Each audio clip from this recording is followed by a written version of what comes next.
Eu estava acostumada a lidar com acidentes graves. Mas, naquele dia, eu desejei que fosse apenas um erro. Quando levantei o lençol para identificar o ferido, meu mundo desabou. Meu nome é Luciana. Sou técnica de enfermagem do SAMU há 12 anos. Já vi de tudo. Já socorri vítimas presas em ferragens, gestantes em trabalho de parto na beira da estrada, senhores infartando no sofá de casa. Mas nenhum plantão me preparou para aquela noite. Eu sempre soube que trabalhar no SAMU não era apenas uma profissão, era carregar vidas nas mãos todos os dias. E com o tempo, você aprende a se blindar. Aprendi a me concentrar nos sinais vitais, no protocolo, no tempo de resposta e não no rosto das vítimas. Mas naquela noite, o protocolo não me protegeu. Quando o rádio da ambulância chiou, informando uma colisão frontal na BR-304, parecia mais uma ocorrência como tantas outras. Pegamos os materiais e partimos em silêncio. No local havia fumaça, luzes vermelhas refletidas no asfalto molhado e um corpo estendido. Ao me ajoelhar para prestar o primeiro socorro, não sabia ainda que aquele momento dividiria minha vida em dois. Quando retirei o capacete da vítima, o mundo parou. Era meu filho, Lucas. A partir dali, deixei de ser apenas enfermeira e voltei a ser mãe. Eu não sei explicar exatamente o que senti naquele momento. Não havia palavra, não havia preparo técnico, não havia protocolo suficiente para aquilo. Eu olhei para o rosto dele, machucado, sujo de sangue, os olhos semiabertos. E por dentro, algo em mim quebrou. Foi como se meu corpo congelasse, como se o mundo inteiro tivesse ficado em silêncio, mesmo com sirenes gritando ao fundo. Meu filho estava ali, meu menino, a única coisa que sempre quis proteger do mundo. Agora estava sendo entregue a mim pelas mãos do destino, na pior forma possível.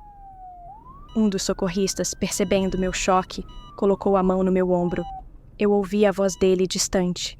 Luciana, precisamos agir. Ele ainda tem pulso. Essas palavras me puxaram de volta. E foi aí que o instinto profissional falou mais alto. Ou talvez tenha sido puro desespero. Abri a bolsa de trauma com as mãos trêmulas, pedi adrenalina, posicionei o colar cervical no pescoço do meu próprio filho. Cada movimento parecia um teste cruel da vida. E eu falhei em me manter fria. As lágrimas escorriam, mas eu tentava disfarçar. Me escondia atrás da máscara, atrás do protocolo, atrás da função. O monitor cardíaco começou a apitar mais rápido. Ele estava entrando em bradicardia. Pressão arterial despencando. Não havia tempo para pensar. Eu e meu colega o colocamos na prancha, estabilizamos e subimos direto para a ambulância.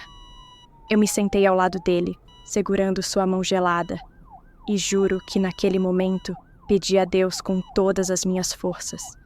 Leva tudo de mim, mas não leva ele. Durante o trajeto até o hospital, fizemos de tudo. Manobras de ressuscitação, mais adrenalina, oxigenação manual. Meu parceiro ao volante voava pelas ruas enquanto eu implorava por cada batida daquele coração. E mesmo ali, com minha experiência de mais de uma década, com toda a minha frieza construída ao longo dos anos, eu me sentia frágil. Pela primeira vez, minha farda pesava demais. Não era mais só um uniforme. Era um lembrete cruel de que nenhum de nós está protegido do acaso. Quando chegamos ao hospital, a equipe da emergência já aguardava. Entreguei Lucas nos braços de um médico que eu conhecia bem, mas não consegui dizer nada. Apenas acompanhei com os olhos, sem forças para me mover. Ele desapareceu pelas portas do centro cirúrgico e eu fiquei sozinha, no corredor, com as luvas sujas de sangue. O sangue do meu filho. Naquele momento, não era mais a técnica de enfermagem. Era apenas uma mãe quebrada, rezando para que aquele plantão não fosse o último da vida do meu menino. O corredor do hospital sempre foi um lugar de passagem para mim. Um lugar entre o socorro e o resultado. entre a urgência e o alívio, ou o luto. Mas naquela noite, ele se transformou em um labirinto de silêncio. As paredes brancas, que tantas vezes cruzamos correndo com uma maca ou com papéis nas mãos, agora pareciam me sufocar. Não tinha ninguém comigo, além do medo. O medo de perder meu filho. Sentei numa daquelas cadeiras plásticas duras, ainda com a roupa de serviço manchada. O sangue dele já começava a secar nos punhos das luvas. E eu olhava para aquilo como quem encara um fantasma. Me perguntava, será que foi hoje? Será que esse é o fim da nossa história? O relógio na parede marcava 00:41. Mas para mim, parecia que o tempo tinha travado naquele segundo em que o capacete saiu da cabeça dele e o mundo parou. Um médico passou apressado. Uma enfermeira saiu com uma prancheta. E eu ali, invisível, com os olhos fixos na porta dupla do centro cirúrgico. Ninguém olhava para mim. Ninguém sabia que aquela mulher sentada, de farda, era a mãe do rapaz que estava lutando pela vida a poucos metros dali. O barulho do respirador, os estalos das rodas de macas no piso, os códigos chamados no alto-falante. Nada daquilo fazia sentido agora. Minha cabeça só reproduzia memórias. O aniversário de 7 anos do Lucas, quando ele me pediu um carrinho da ambulância, igual ao seu mãe. A primeira vez que ele foi para a escola sozinho. O último almoço, quando ele disse que estava cansado da faculdade e talvez quisesse mudar de curso. Ele estava em um momento de crise silenciosa e eu, mergulhada na rotina dos plantões, não percebi. E agora, tudo o que eu queria era voltar no tempo e dizer a ele que tudo ia ficar bem. Que mãe dele estava ali. Que mãe dele sempre esteve ali, mesmo quando parecia ausente. Depois de longos minutos que pareceram horas, um residente abriu a porta e me olhou.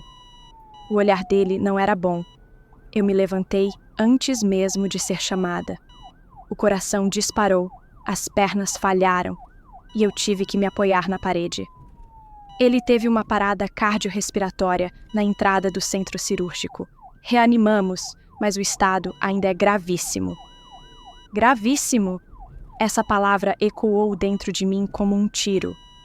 Tentei me manter de pé, mas o chão parecia gelatinoso. Eu queria gritar, queria correr até a sala de cirurgia e segurar a mão dele de novo. Mas tudo o que consegui fazer foi balançar a cabeça em silêncio, como quem entende, mas não aceita. Voltei a me sentar, e ali fiquei, esperando, chorando baixinho, orando como nunca havia orado antes. Enquanto eu esperava, com os olhos fixos naquela porta que parecia nunca mais se abrir, um tipo de pensamento sombrio começou a crescer dentro de mim. A culpa. Era como uma sombra fria que subia pelas minhas costas e sussurrava perguntas que eu não queria ouvir. E se ele estivesse saindo de casa porque a nossa relação estava distante? E se ele precisasse de mim antes do acidente e eu não vi? Porque essa é a verdade cruel de ser da saúde. A gente salva tanta gente que às vezes esquece de cuidar de quem está dentro de casa. Eu me perguntava por que não notei o cansaço dele. Por que não insisti mais quando ele disse que não ia jantar? Por que não liguei naquela noite? Às vezes, a rotina faz a gente deixar passar os sinais mais óbvios. E naquele corredor onde tantas mães já passaram por isso e tantas vezes fui eu quem deu a notícia ruim, agora era eu quem vivia o pior tipo de espera. Minhas mãos tremiam, meu estômago doía como se eu tivesse sido espancada por dentro. Uma enfermeira que me conhecia passou e hesitou ao me ver. Ela sabia. Me ofereceu água, um cobertor, mas eu recusei. Eu não queria conforto, queria respostas. Queria saber se ele ia sair daquela sala com vida. Queria ouvir a voz dele, ou pelo menos que alguém me dissesse que ele estava lutando, porque o silêncio era o pior som. A médica cirurgiã saiu algum tempo depois. Tirou a touca, limpou a testa, olhou para mim com um cansaço humano que nem a medicina consegue esconder. Se aproximou e disse: Ele está vivo, conseguimos estabilizar. Mas o estado é crítico. Está sendo transferido para a UTI. Agora é com o corpo dele. Ele vai precisar lutar. Vivo.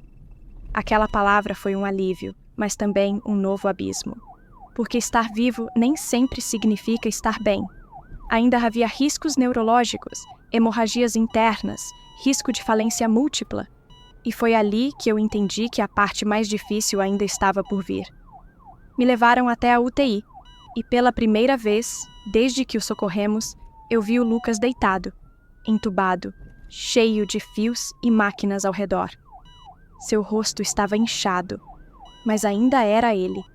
O mesmo menino que corria pelo corredor de casa gritando que queria ser bombeiro ou astronauta. Aproximei minha mão da dele, toquei com cuidado. Estava quente. Mamãe, tá aqui, meu amor. Sussurrei, tentando conter as lágrimas. Naquele instante, todas as vidas que eu já salvei pareciam não importar mais. Só uma vida me importava agora, a dele. A UTI é um lugar onde o tempo não segue as mesmas regras. Lá, os segundos se estendem e se contraem de forma imprevisível, como o fio de vida ao qual os pacientes estão ligados. No leito 7, entre monitores cardíacos apitando e o som intermitente dos respiradores, estava meu filho, o Lucas, entubado, imóvel, frágil. E ao lado dele, eu.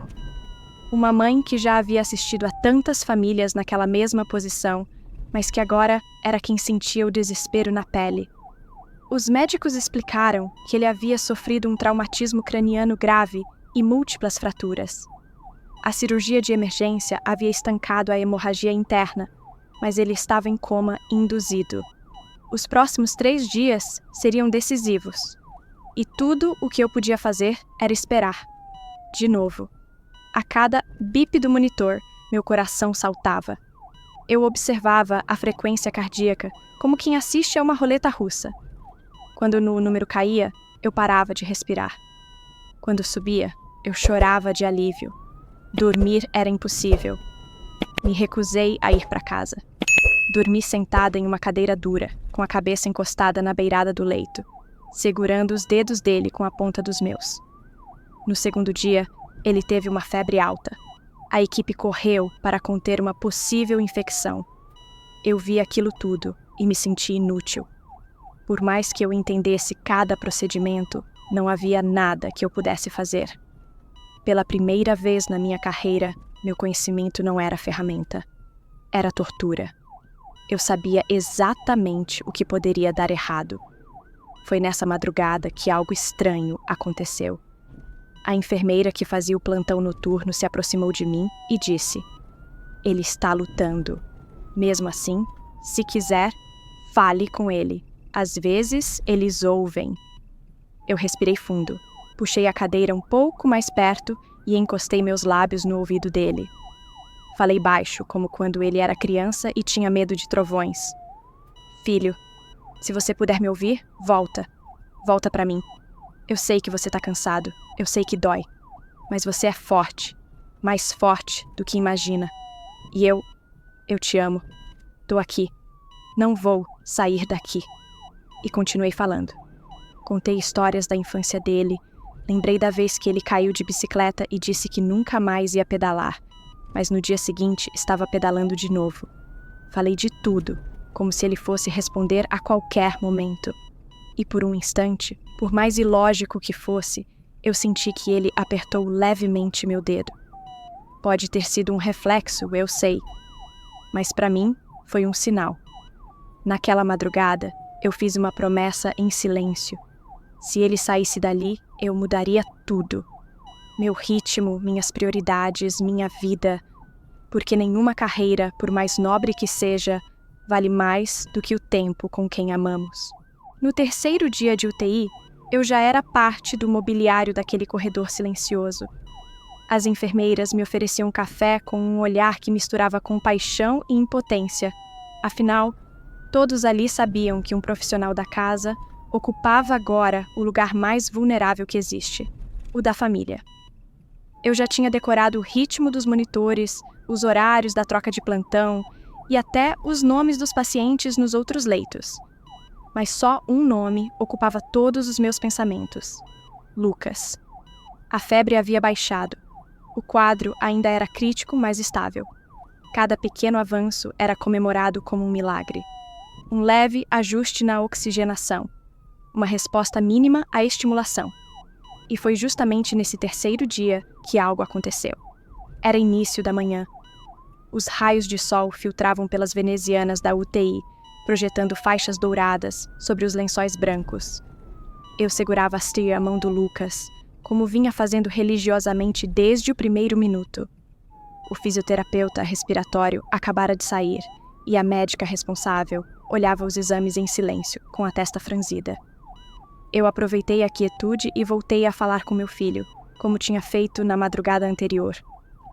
Você lembra daquela viagem que a gente fez para a serra?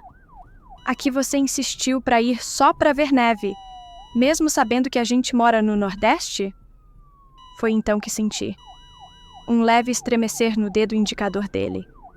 Uma contração involuntária, mas perceptível. Meu coração disparou. Doutora Marcela, ele se mexeu. Reflexo?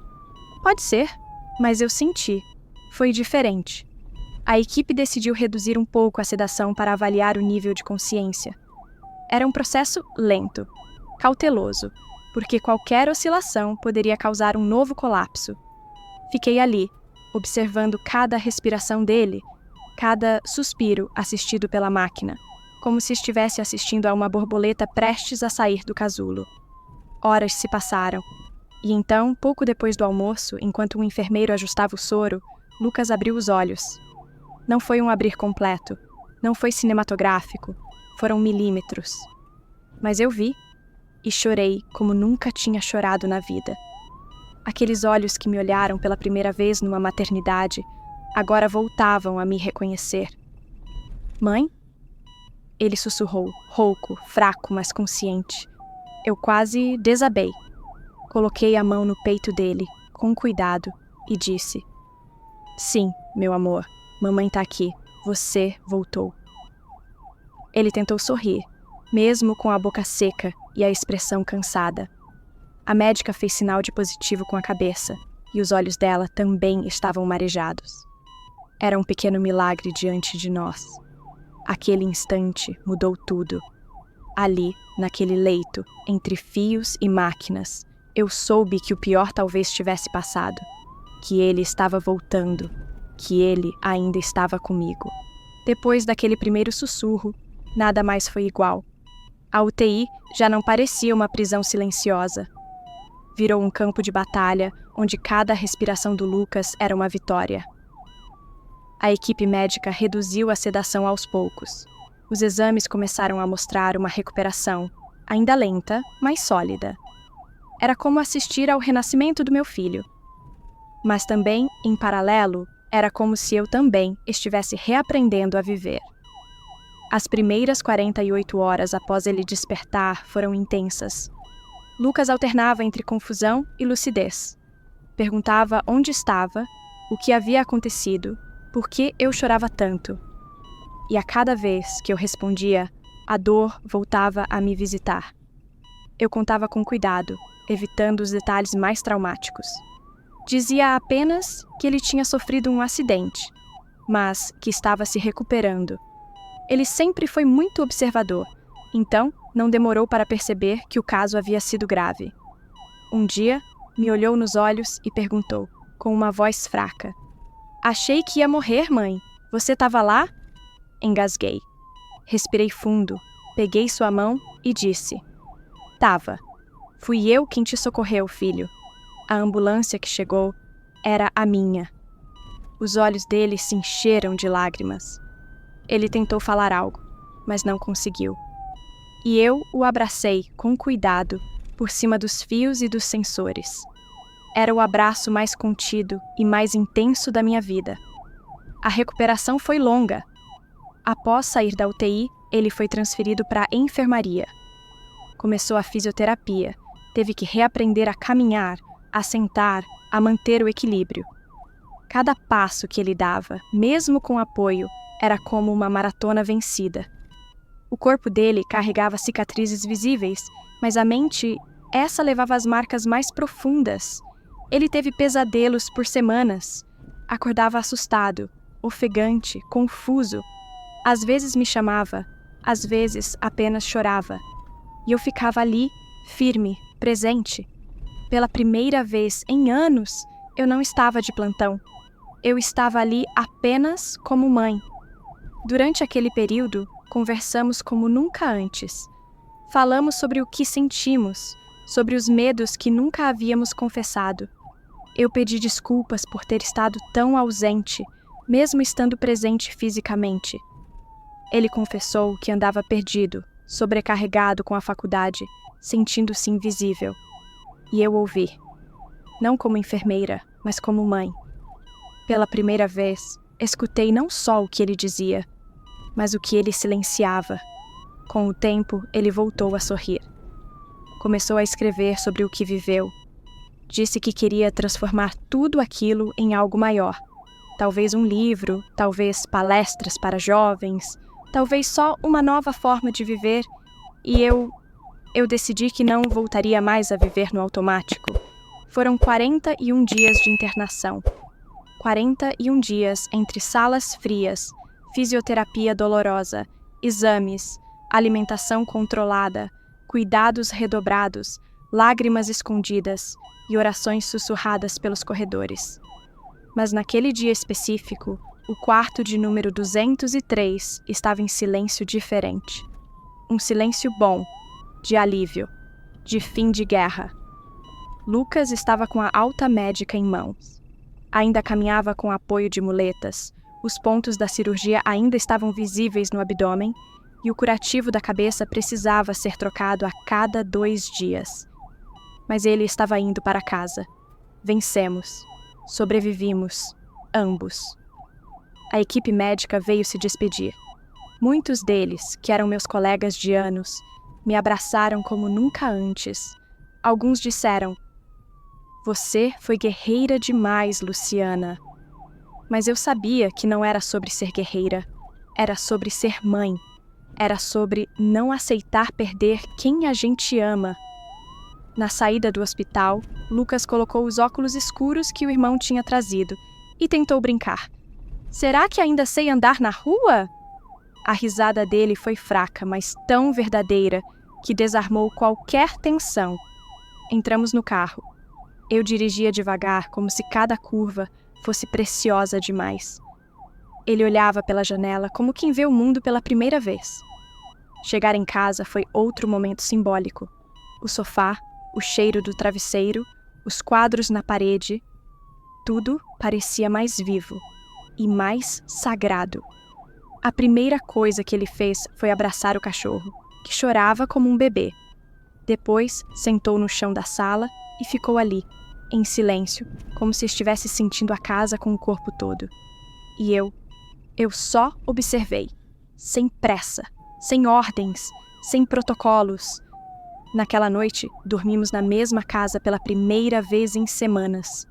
Eu deixei a porta do quarto dele entreaberta, como fazia quando ele era criança. Dormi no sofá, mas não peguei no sono. Ficava ouvindo cada respiração dele, cada movimento. O medo ainda estava em mim. O trauma não desaparece assim. Mas havia algo novo ali também. Gratidão. Antes de dormir, ele me chamou do quarto. "Mãe, posso te falar uma coisa?" "Claro, filho." "Obrigado por ter me trazido de volta." E eu não consegui responder. Apenas chorei. Silenciosamente. De alívio, de exaustão, de amor. Porque naquele instante, percebi que o que ele dizia não era só literal. Eu não só o salvei fisicamente, trouxe ele de volta para a vida. E ele me trouxe de volta também. Me trouxe de volta para mim mesma, para aquilo que realmente importa. Aquela noite foi a mais silenciosa em muito tempo. Mas dentro de mim havia um barulho bom. O som da esperança se reconstruindo. A recuperação do Lucas seguiu fora dos hospitais, mas o processo de cura foi tão interno quanto físico. Ele se reabilitou com disciplina, Acordava cedo para os exercícios, tomava a medicação nos horários certos, comparecia às consultas com a paciência de quem aprendeu a respeitar o tempo. Mas algo mudou nele, e em mim também. Ele passou a olhar para o mundo com um tipo de serenidade que não tinha antes. Era como se aquela experiência tivesse redesenhado seus valores. Falava menos sobre desempenho, faculdade, metas e mais sobre pequenas coisas. O café da manhã com o irmão, a luz do sol na janela, o cheiro do bolo que a vizinha fazia, coisas que antes ele nem percebia. E eu, do outro lado, comecei a enxergar aquilo como um espelho. Percebi como, durante anos, me escondi atrás do meu uniforme. Ser enfermeira havia se tornado minha identidade inteira. Era a desculpa para não chorar, para não parar, para não dizer que precisava de ajuda. Quantas vezes troquei festas de aniversário por plantões?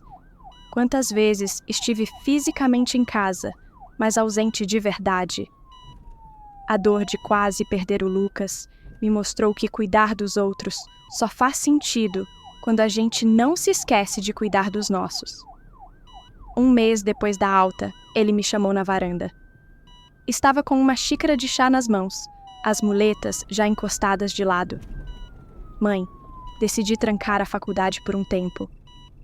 Meu coração parou por um segundo, mas antes que eu dissesse qualquer coisa, ele continuou. Não é desistência. É pausa. Quero fazer terapia. Quero entender algumas coisas. Quero viajar, ver o mundo, escrever talvez. Acho que nunca me permiti parar para viver de verdade. Naquela hora, percebi que ele estava fazendo o que eu demorei anos para entender. Ouvindo o próprio corpo. O próprio coração. Ele passou a frequentar um grupo de apoio para jovens que passaram por traumas graves. Um dia, pediu para que eu fosse com ele. E, para minha surpresa, quando me apresentou ao grupo, disse: "Essa é minha mãe. Ela é enfermeira. Mas antes disso, ela me salvou 2 vezes." Eu não consegui segurar o choro. A verdade é que o acidente não foi só um susto.